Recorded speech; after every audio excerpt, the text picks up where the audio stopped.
Taoiseach, I wasn't aware until a bus driver contacted me, works in Dublin Bus, that there's a major transport conference going on here in Dublin this week, the Transport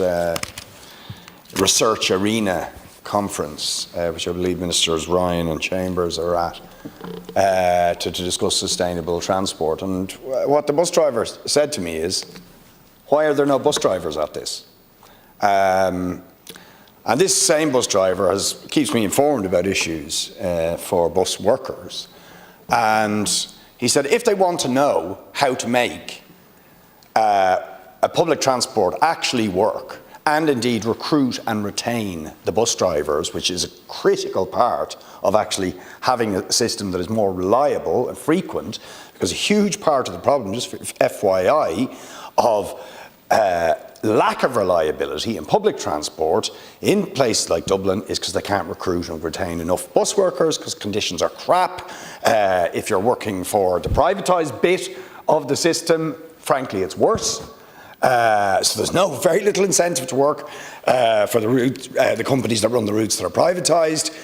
But he makes a very, very good point. Where is the representation for bus workers at these discussions about how we are going to modernise and make sustainable and make functional the public transport we need if we want to get people out of cars and into public transport? And by the way, you could say the same thing about representatives of taxi drivers.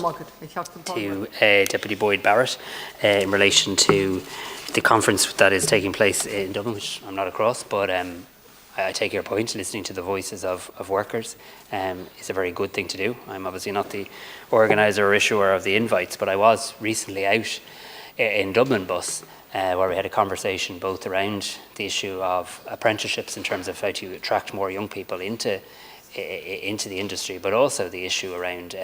preparing for the very significant transformation that their bus fleet is going to undergo, and the skills that will be required in relation to the maintenance of that, the opportunities that there are in terms of jobs, but also the challenges that it will present for people in terms of having to learn